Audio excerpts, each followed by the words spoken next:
আগামী সপ্তাহে আসতে চলেছে জন্মাষ্টমী। এই জন্মাষ্টমী আপনি কি করবেন, আপনি কি জানেন? কি করলে আপনার এই জন্মাষ্টমীটা আপনি সুন্দরভাবে পালন করতে পারবেন? জন্মাষ্টমীটা কোন সময় সমাপ্ত হচ্ছে?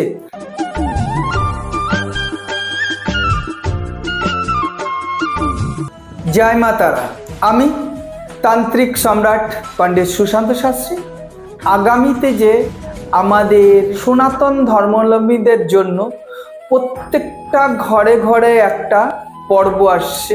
সেই পর্বটা হচ্ছে আমাদের শুধু ভারতবর্ষ বা বাংলাদেশ না, সমগ্র পৃথিবী জুড়ে সনাতনদের একটা ঝড় আসার মতন, যে ঝড়টা কংসের কারাগারের থেকে শুরু হয়েছিল, সেই জন্মাষ্টমী আসছে। আপনারা কি জানেন জন্মাষ্টমী সকল ধর্ম, সকল সনাতনী ধর্মের সবাই কিন্তু এই জন্মাষ্টমী পালন করতে পারে। এই জন্মাষ্টমী পালন করার জন্য আপনাকে খুব বড় অনুষ্ঠান করতে হবে না, আপনাকে অনেক মানুষ নিয়ে জন্মাষ্টমী নিশিরাত্রি জেগে পালন করতে হবে না। আমাদের হিন্দু সনাতন মতে সবার ঘরেই ছোট্ট ছোট্ট গোপাল আছে। জন্মাষ্টমীটা শুরু হবে কিন্তু 9 ভাদ্র সোমবার দিবা 8:36 পরের থেকেই কিন্তু জন্মাষ্টমী শুরু হচ্ছে। এবং এই জন্মাষ্টমী কিন্তু দুদিন দুমতে হয়, একদিন হচ্ছে গোসাই মতে, একদিন হচ্ছে কিন্তু কৃষ্ণ মতে। তা আমি বিস্তারিত গোসাই মত বা কৃষ্ণ মতের মধ্যে যাচ্ছি না, আমি সকল সনাতন ধর্ম দেশবাসীদের জন্য বলছি, নর্মাল এবং শর্টকাট।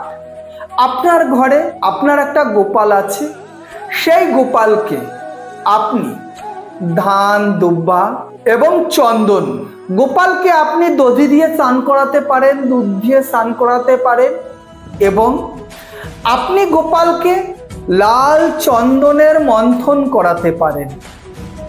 লাল চন্দন দিয়ে মন্থন করে তাকে স্নান করিয়ে আবার আপনি চন্দন দ্বারায় আপনার গোপালকে কিন্তু আপনি সুসজ্জিত করতে পারেন। নিশ্চিত গোপালের রাজবেশ, গোপালের ময়ূর পঙ্খের যে মুকুট, এবং গোপালের জন্য ময়ূর পাঙ্খের হচ্ছে পাখা, রাজবেশ, রাজবস্ত্র, এবং আপনার যদি সামর্থ্যর মধ্যে থাকে আপনি গোপালের জন্য কিন্তু দোলনাও কিনতে পারেন। যদিও ঝুলন যাত্রা কিছুদিন আগেই গত হয়ে গেছে, ঝুলন যাত্রার পরেই কিন্তু জন্মাষ্টমী আসে। এই জন্মাষ্টমী আমাদের হিন্দু সনাতন শাস্ত্রের ধর্মপ্রিয় সব মানুষ ঘরে কিন্তু গোপালের পুজো করতে পারে। আমরা গোপাল রূপে আমাদের বাড়িতে যদি একটা বাচ্চা থাকে তাকেও আমরা পুজো করতে পারি। গোপালকে পুজো যেদিন করবেন সেদিন বাড়িতে বা তার আগের দিন রবিবারে আপনারা মাংসাদিক বা মাছ মাংস কিছু খাবেন না, অল টোটাল নিরামিষ থাকবেন।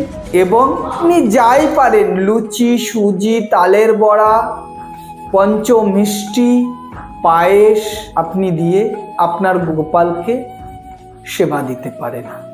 শুধু যে সোমবার করলে হবে না, তবে যারা বয়স্করা আছে তারা রাত্রেও গোপালকে, রাত্রেও অনেক কিছু গোপালের নিয়মকানুন আছে শয়নের ও জাগরণের, সেই জন্য হচ্ছে আপনারা দিনে গোপালের জন্মাষ্টমী করলে রাত্রি বাস করতে হয়। গোপালের জন্মাষ্টমী করলে রাত্রে নিদ্রায় যেতে হয় না, পরের দিন সারা রাত জেগে আপনার সারা সোমবারে আপনি যদি দেখা গেল যে গোপালকে আপনি ভোগ দিলেন, এই করলেন, আপনি চেষ্টা করবেন আপনার বাড়ির আশপাশে যদি বাচ্চা যদি ছেলে মেয়েরা থাকে তাদের আপনারা অন্ন সেবা দিতে পারেন, নিরামিষ অন্ন সেবা দেবেন। সে আপনি খিচুড়ি করতে পারেন, পায়েস পোলাও করতে পারেন, আপনি ডাল ভাত সবজি অন্ন করতে পারেন। আপনি চেষ্টা করবেন আপনার বাড়ির আশপাশে 11টা বাচ্চাকে আপনি কিছু অন্ন আহার গ্রহণ করানোর জন্য। এবং যদি পারেন সেই বাচ্চাদের হাতে 11টা টাকা করে দক্ষিণা দেবেন। তাতে এই জন্মাষ্টমীর মাহাত্ম্যটা আরও, কারণটা কি একটা কথোপকথনেই আছে যে সেবা দিলে তার দক্ষিণা দিতে হয়। মঙ্গলবার বা 8টার মধ্যেই জন্মাষ্টমী সমাপ্ত হবে এবং জন্মাষ্টমী সমাপ্ত হওয়ার পরেই কৃষ্ণ অষ্টমী শুরু হবে। বিস্তারিত বলতে গেলে ভিডিওটা অনেক বড় হবে। আপনারা লাইক, শেয়ার, সাবস্ক্রাইবার করবেন, আমার সকল ভক্তবিন্দুরা যেন শুনতে পারে বা নিয়মগুলো জানতে পারে। জয় মা তারা, জয় মা তারা, জয় মা তারা।